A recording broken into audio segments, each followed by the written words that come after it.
So, do not go on passing judgment before the appointed time, but wait until the Lord comes. For he will both bring to light these things that are hidden in darkness and disclose the motives of the hearts. Then each one's praise will come from God.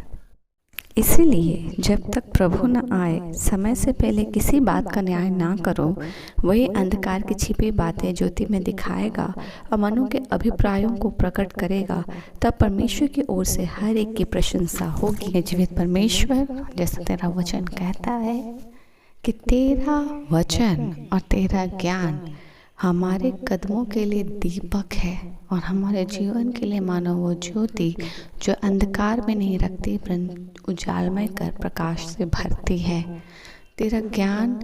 वो प्रकाश है पिता, जो हमें हमारे अकेलेपन में या कहीं पर भी संसार के किसी कोने में अंधकार में नहीं छोड़ता, वरन पूरे प्रकाश से हमारे जीवन को भरता है, ताकि हम कहीं भी कुछ ऐसे चीज़ों को ना टटोले जो हमें नहीं दिखता है, जो हम अंधकार में टटोलते हैं, पर उजाले में हर कुछ साफ, पारदर्शी और प्रकाशमान होता है कि हम सही को सही और गलत को गलत देख पाएँ।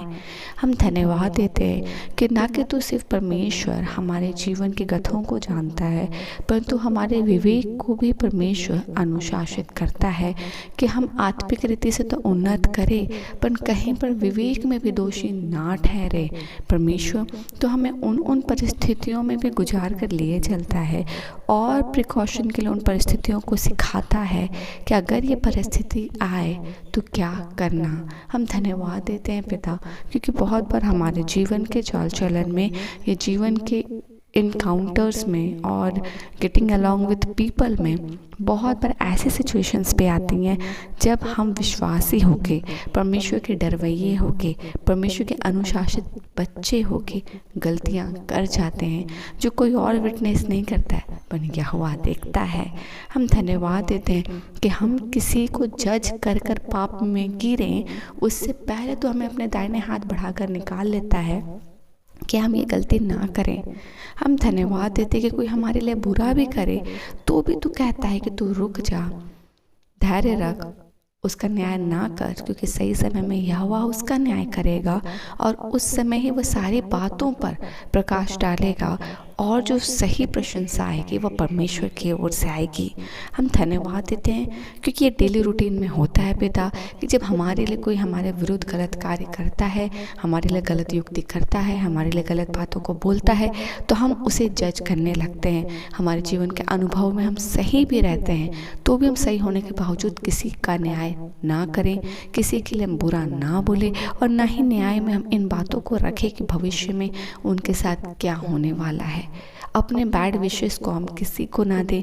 क्योंकि परमेश्वर हमारा आज तेरा विश्वास रखना, तेरा भय मानना, आज्ञाकारी होना, तेरे साम्राज्य को खोजना हमें जितना ज़्यादा परमेश्वर तेरे परिपक्वता का भागी ठहराता है, उतने ही ज़्यादा परमेश्वर हमें जिम्मेदारी के साथ, तो इस वचन के साथ ब्लेस करता है कि हम गलती से भी विवेक में ऐसे गलती ना करें जो हमें कल जाके यहोवा के सामने दोषी या गलत ठहराए। हम प्रार्थना करते हैं कि जो भी परमेश्वर हमारे विरुद्ध बातों को बोलता है उसकी तू सुधि रख, तो उसे संभाल, ऐसी परिस्थितियों में हमें संभाल कि हम व्यर्थ की बातों में ना पड़े, व्यर्थ की चिंताओं में ना पड़े और ऐसे जकड़न में अपने आप को ना घुसाएं चाहे हम व्यर्थ की बातों को बोल दें या सोचें, पर अपने मन को अपने शांति से भरे, अपने आप को पवित्र रखें और बैड थॉट्स परमेश्वर किसी के जीवन में ना आए। प्रोफेशनल लाइफ में बहुत अप डाउन्स है, बहुत सारी बातें होती है ऊपर नीचे जिसमें इंसान टूट जाता है, फ्रस्ट्रेट होता है, अपने शांति से भर। पर्सनल लाइफ में, रिलेटिव्स के बीच में, फ्रेंड्स के बीच में,